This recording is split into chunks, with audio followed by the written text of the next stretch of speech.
1769 সালের জানুয়ারিতে James cook যখন কেপ হর্ন প্রদক্ষিণ করেন এবং এইচএমবার্গ অ্যান্ডেভার জাহাজে করে প্রশান্ত মহাসাগরে যাত্রা শুরু করেন, তখন তার প্রধান কাজ ছিল ভেনাস গমনের পথ খুঁজে বের করা।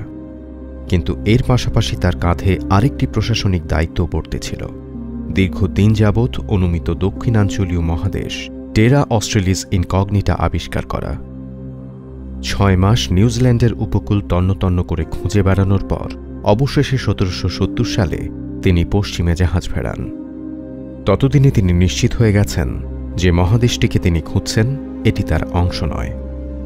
কিন্তু তিনি ছিলেন সর্ববই ভুল, এমনটি দাবি করেছেন ভূবিজ্ঞানী নিক মর্টিমার ও হামিশ ক্যাম্পবেল তাদের রচিত জিল্যান্ডিয়া আওয়ার কন্টিনেন্ট রিভিল্ড বইয়ে। তাদের মতে এই মহাকাশ আবিষ্কারক ব্যর্থ হয়েছিলেন কারণ টেরা অস্ট্রেলিস ইনকগনিটা ছিল তার জাহাজের কাঠামোর নিচেই লুকিয়ে, অথচ তিনি সেটি টেরই পাননি।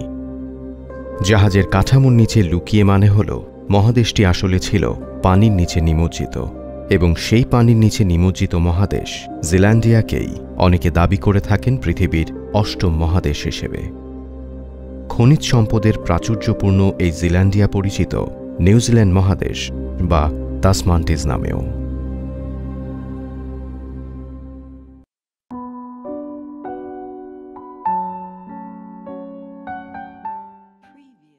জিল্যান্ডিয়া ও অস্ট্রেলিয়া মহাদেশ 8.5 থেকে 13 কোটি বছর আগে বিচ্ছিন্ন হয়েছিল অ্যান্টার্কটিকা থেকে, আর 6 থেকে 8.5 কোটি বছর আগে জিল্যান্ডিয়া বিচ্ছিন্ন হয় অস্ট্রেলিয়া মহাদেশ থেকেও।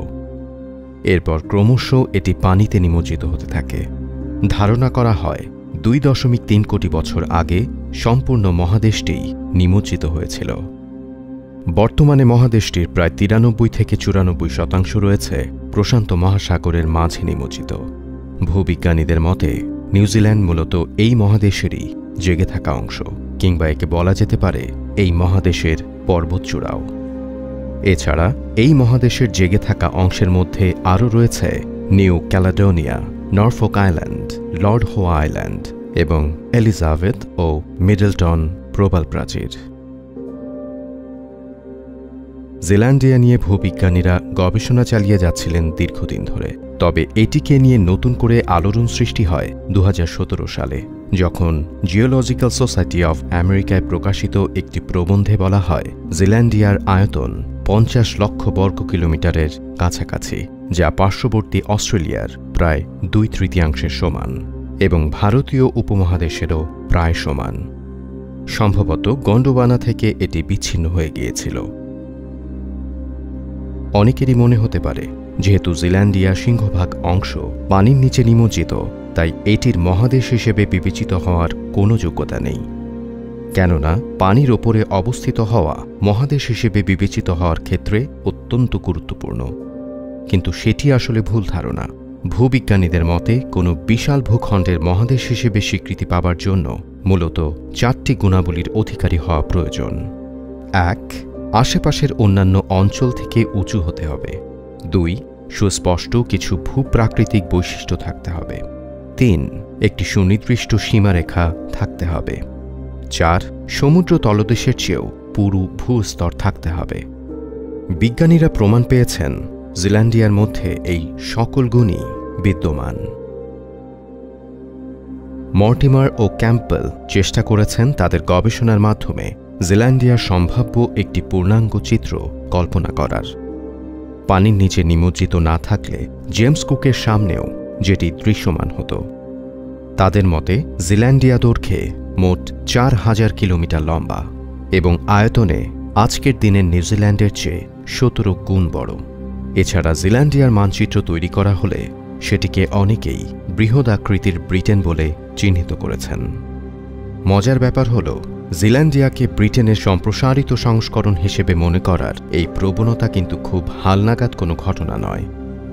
সেই 1857 সালেই নিউজিল্যান্ডের এক প্রথম দিককার ঔপনিবেশিক চার্লস হার্স্টহাউস একটি বই লিখেছিলেন, যার শিরোনাম ছিল New Zealand or Zealandia, the Britain of the south. নাম শুনেই নিশ্চয়ই বুঝতে পারছেন তিনি এটিকে দক্ষিণের ব্রিটেন হিসেবে অভিহিত করেছিলেন।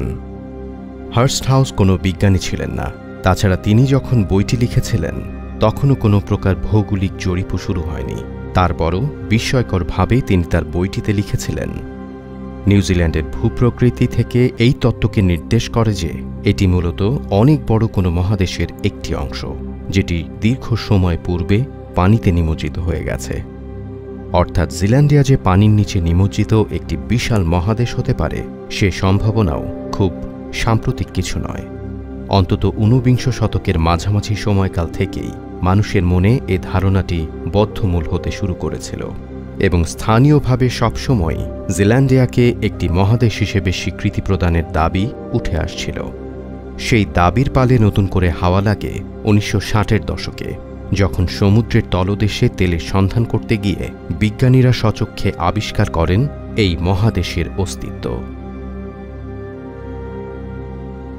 জিল্যান্ডিয়া নিয়ে গবেষণার ক্ষেত্রে আরও একটি অতি গুরুত্বপূর্ণ বছর 1995 সাল, যখন আমেরিকান ভূপ্রকৃতিবিদ ব্রুস লুয়েন্ডেক জিল্যান্ডিয়া নামটিকে বিশ্বব্যাপী পরিচিত করেন এবং এটিকে পৃথিবীর সম্ভাব্য অষ্টম মহাদেশ হিসেবে স্বীকৃতি প্রদানের মডেল দাঁড় করান।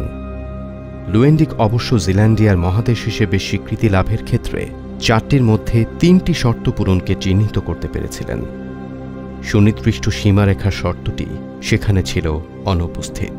তারপরও তখন থেকেই বিজ্ঞানীরা নতুন উদ্যমে জিল্যান্ডিয়া নিয়ে গবেষণা শুরু করেন বাকি একটি শর্ত পূরণের নিমিত্তে, এবং সেই দীর্ঘ পথ চলার একটি প্রাতিষ্ঠানিক রূপ হল মর্টিমার ও ক্যাম্পবেলের গবেষণাটি। 2002 সালে ব্যাথিমেট্রিক মানচিত্র প্রণয়নের মাধ্যমে অনেকটাই এগিয়ে গিয়েছিলেন তারা, এবং শেষ পর্যন্ত স্যাটেলাইট প্রযুক্তি এবং সমুদ্রপৃষ্ঠের মধ্যাকর্ষণ মানচিত্রের মাধ্যমে তারা সফলভাবে প্রমাণ করে দিয়েছিলেন যে জিল্যান্ডিয়া একটি বিশাল অঞ্চল জুড়ে ব্যাপ্ত সমন্বিত ভূখণ্ড বটে। ভবিষ্যতে হয়তো জিল্যান্ডিয়া নিয়ে আরও অনেক গবেষণা হতে থাকবে, যেগুলোতে একে মহাদেশ হিসেবে স্বীকার করে নেওয়া হবে এবং তার মাধ্যমে ক্রমান্বয়ে বিশ্বের আরও অনেক মানুষ এটিকে মহাদেশ হিসেবে স্বীকৃতি দেবেন।